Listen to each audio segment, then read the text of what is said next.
ঈদ মানে আনন্দ। মেয়েরা সারা বছর যদি বাবার বাড়ি যাওয়ার সময়ও না পায়, তারা কিন্তু ঈদে বাবার বাড়িতে যায়, ভাইয়ের বাড়িতে। আসসালামু আলাইকুম।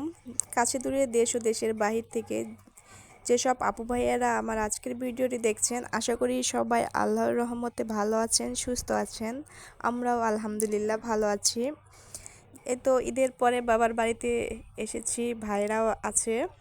ভাইয়েরা মানে একটাই ভাই আমার।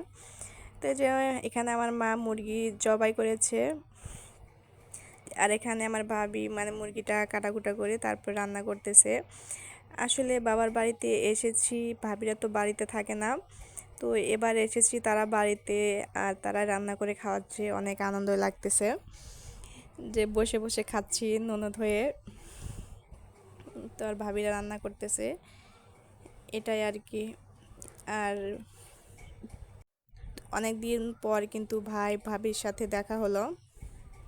অনেক মেয়েরাই আছে, তারা কিন্তু সংসারে কাজের চাপে বাবার বাড়িতে যাওয়ার সময় পায় না।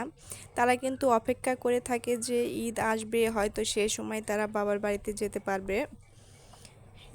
কিন্তু আমরা তো আসতে পারি। যাই হোক, যে আমাদের মুরগির মাংসটা রেডি, রান্না করা অনেক টেস্টি, আর দেখতেও কিন্তু অনেক মজা। আর দেশি মুরগি খেতে কিন্তু অনেক মজা লাগে। আর এখানে কিন্তু যে বাচ্চারা খেতে বসেছে, মানে আমার মেয়ে আর আমার ভাইয়ের ছেলে, আর এদিকে যে ভাই ভাবি তারাও খেতে বসেছে, আর আমিও এখন খেয়ে নেব। তো আমরা সকালে এটাই রান্না ছিল। মধু মধু রসমালাই মধু মধু রসমালাই। আমরা খাওয়া দাওয়া শেষে যে ভাইয়ের ছেলে থেকে একটু গান শুনলাম। আর এখন আমরা দুপুরে পিকনিক করব, বিরিয়ানি রান্না করব। পিকনিক এটা বাহিরের মানুষ না, আমার খালারা এসেছে, একটাই খালা এসেছে, ভাই এসেছে, আর আমরা সবাই মিলে আর কি একটু দুপুরে রান্না করে এটাই খাওয়া হবে। ঘরোয়াভাবে পিকনিক, নিজেদের মিলে। আর এই যে এখানে 2 কেজির মতো মাংস কেনা হয়েছে। এখন আমরা মাংসটাকে রান্না করে নেব। আর আমার ভিডিওটা ভালো লাগলে আমার চ্যানেলটাকে সাবস্ক্রাইব করে আমার পাশে থাকবেন। আর যারা আমার চ্যানেলে লাইক দিতে ভুলে গেছেন, ভিডিওটা ভালো লাগলে লাইক করে দেবেন। আর যারা অলরেডি এই কাজটি করেছেন তাদেরকে অসংখ্য ধন্যবাদ। আর আমি মাংসটা রান্না করে দিয়েছি।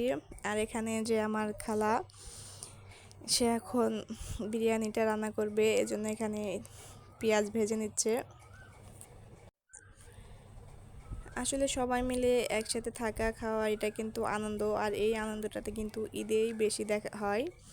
আর অনেক দিন পরে কিন্তু সবার সাথে দেখা সাক্ষাৎ হয়, আবার হয়তো বা কোরবানি ঈদে দেখা হবে, আল্লাহ যদি চায়, আর কোনো বিপদ আপদ না হলে তাহলে। আর এই যে এদিকে আমাদের পেঁয়াজ মরিচটা ভাজা হয়ে গেছে, এখন চাউল আর মাংস দিয়ে এটাকে এখন ভালো করে ভেজে নেব। আর আমাদের পাতিলটা কিন্তু ছোট হয়ে যায়, যার কারণে পরে আমরা পাতিলটাকে বদলি আর এক পাতিলে পোলাওটা রান্না করি, বিরিয়ানিটা রান্না করি। মানে প্রথমে বোঝা যায়নি, হয়তো ভেবেছিলাম হবে, তারপরে কিন্তু দেখা গেল যে না, এ পাতিলে আর হচ্ছে না। আর আমরা সবাই দুপুরে এটা খেয়ে দিয়ে যার যার বাড়িতে চলে যাব। আর অনেক কাজ, অনেক গল্পের মাঝে কিন্তু রান্নাটা হয়েছে, তাই আমি পুরো ভিডিওটা রান্নাটা করতে পারিনি। এই তো আমাদের রান্না কমপ্লিট হয়ে গেছে, খেতে কিন্তু অনেক মজা ছিল। উপরে আমরা একটু পেঁয়াজ বেরেস্তা দিয়েছি। আর যেহেতু আমরা মানুষ অল্প অল্প করে রান্না হয়েছে। আর এই যে এদিকে শসা দিয়ে এটাকে এখন বাচ্চারা সবাই বসে একসাথে খেয়ে নিচ্ছে, তারপরে আমরা এখন বড়রা খাবো। তো বাচ্চারা কিন্তু এতে আনন্দ পেল, আর আমাদের নিজেরাও কিন্তু অনেক আনন্দ পেলাম। তো আজকের মতো এখানে, আল্লাহ হাফেজ, দেখা হবে পরবর্তী ভিডিওতে। আসসালামু আলাইকুম।